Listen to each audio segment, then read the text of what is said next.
Hello everyone, आप सबका स्वागत है।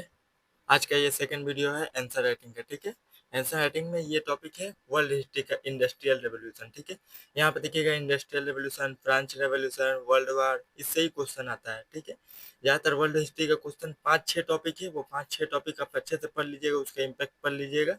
वो क्वेश्चन जितना भी आएगा वो सबका सब क्वेश्चन सॉल्व होने लायक रहेगा। ठीक है, मैं यहाँ पे पूरा आंसर राइटिंग का फॉर्मेट प्रोवाइड कर दूंगा। इसी आंसर राइटिंग के फॉर्मेट को आपको लिखना है, खुद से लिखना है। ठीक है, खुद से लिखने की आदत डालिएगा, आपका आंसर राइटिंग देखिएगा सब सुंदर हो जाएगा। ठीक है, सुंदर हो जाएगा, बहुत स्पीड बढ़ेगा आपका।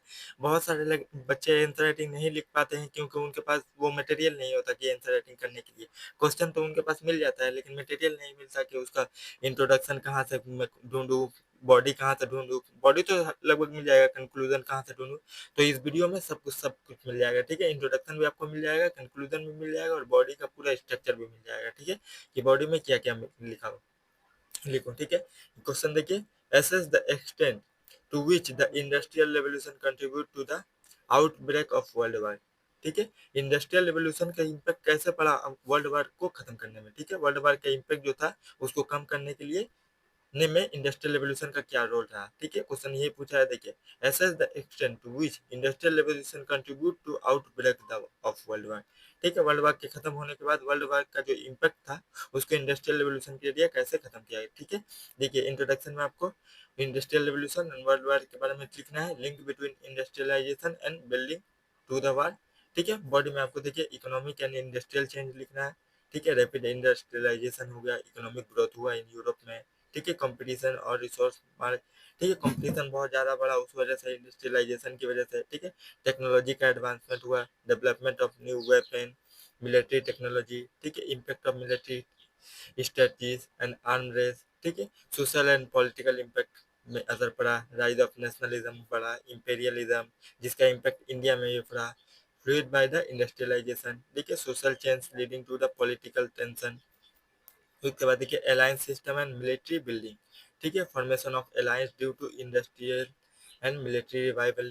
ठीक है, आर्म रेस, मिलिटराइजेशन। ठीक है, कंक्लूजन में देखिए summary how to industrialization contribute to the condition leading to the world war. ठीक है, चलिए आप पूरा आंसर देख लेते हैं। देखिए आंसर यहाँ से स्टार्ट हुआ है। इंट्रोडक्शन, इंट्रोडक्शन में क्या लिखना है आपको। देखिए, इंडस्ट्रियल रेवोल्यूशन। ठीक है, spanning from the late 18th century to the 20th century. ठीक है, broad about the unprecedented technology, economic, social change. ठीक है, this transformation significantly influenced the geopolitical landscape in Europe, ultimately contributed to the outbreak of World War इन 1940। ठीक है, इतना ही तक ये introduction में आपको लिखना है।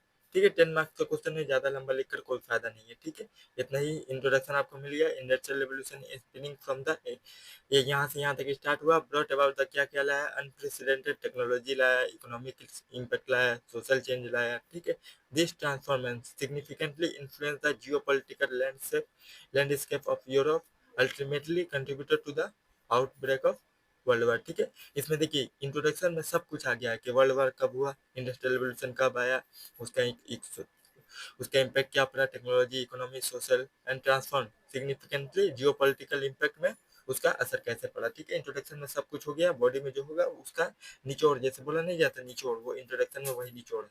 ठीक है, उसके बाद देखिए economic and industrial change. Industrial revolution led to the rapid economic growth and industrialization in Europe. ठीक है, particularly in Britain, Germany, France. This period saw as a surge of production capability, technological innovation and establishment of new industries. However, ठीक है, इतना ही तक लिखना है, इससे ज़्यादा नहीं लिखना है। ठीक है, क्योंकि बहुत सारा वर्ड लिखा हुआ है, इसमें बहुत सारा वर्ड आपको नहीं लिखना है, इसमें कुछ खास खास वर्ड आपको ढूंढ के लिखना है। ठीक है, मैं अंडरलाइन कर दे रहा हूँ, यहाँ से लेकर यहाँ तक आपको लिखना है। ठीक है, पहला वाला पॉइंट का एक देखिए, एक पॉइंट लिख रहे हैं, उस पॉइंट को थोड़ा सा एक्सप्लेन कर दे रहे हैं। ठीक है, 5-6 पॉइंट लिखिएगा, आपका आंसर का 150 वर्ड हो जाएगा। ठीक है, उसके बाद देखिए टेक्नोलॉजिकल एडवांसमेंट। देखिए industrialisation brought about the significant advancement of military technology। ठीक है, including the development of more efficient fire arm, artillery, novel vessel. ठीक है, इतना तक लिखना है। ठीक है, इसके बाद नहीं लिखना है। ये हो गया सेकंड पॉइंट। थर्ड पॉइंट देखिए, सोशल एंड पॉलिटिकल इम्पैक्ट। देखिए, industrial revolution also trigger profound social change. The rise of industrial cities, ठीक है, led to the urbanization, altering the traditional social base fabric, ठीक है, इतना ही तक लिखना है, ठीक है।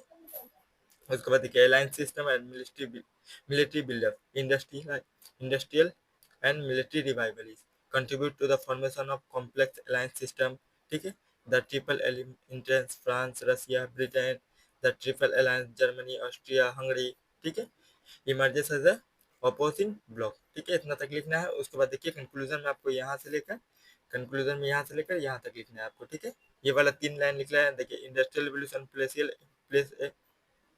played a crucial role in setting the stage for the World War One, ठीक है। The economic competition, technological advancement in welfare, the rise of nationalism and imperialism all stem from industrialization and contribute to the condition that led to the war, ठीक है। इतना ही आपको लिखना है, इतना लिखिएगा, देखिएगा 150 वर्ड हो जाएगा। और वर्ल्ड हिस्ट्री का कोई भी मतलब मैप वगैरह उतना बनाने की जरूरत नहीं पड़ता है। मैप वगैरह की जरूरत पड़ता है आपको जियोग्राफी में। जियोग्राफी का जब मैं क्वेश्चन सॉल्व करवाऊंगा, जीएस पेपर 1 में ही जियोग्राफी का जब क्वेश्चन सॉल्व कराऊंगा तो उसमें मैं बना दूंगा। साइड में आप इतना आंसर लिखिएगा, साइड में एक छोटा सा मैप बना दीजिएगा बॉक्स बना के, ठीक है। तो आपका आंसर बहुत बेस्ट हो जाएगा। क्योंकि देखिए आपको आंसर बहुत बेस्ट नहीं करना है, आपको स्पीड बढ़ाना है कि 30-20 जो क्वेश्चन आ रहा है वो 20 क्वेश्चन को आप कंप्लीट कर पाए। क्योंकि 3 घंटे में 20 क्वेश्चन कंप्लीट करना बहुत ही मुश्किल बात है, ठीक है। तो आप कोशिश करिए कि स्पीड बढ़ाने की कोशिश करिए। आंसर अच्छा भी नहीं रहेगा, नॉर्मल आंसर भी रहेगा ना, गुड आंसर भी रहेगा, तब भी आपका काम चल जाएगा। आपको बेस्ट नहीं लिखना है, आपको पेपर कंप्लीट करना है। जो भी टॉपर आप सुनिए होंगे तो टॉपर बोलेंगे आपको कि आपका पेपर कंप्लीट होना चाहिए। क्योंकि 3 घंटा में 4,500 4,000 वर्ड बहुत मुश्किल बात है, ठीक है। तो इसलिए आपको स्पीड बढ़ाना है, कंटेंट की फिक्र मत कीजिए, कंटेंट में आपको सब कुछ प्रोवाइड कर दूंगा, ठीक है। आज की वीडियो में इतना ही, अगली वीडियो में मिलते हैं। Thank you, bye bye.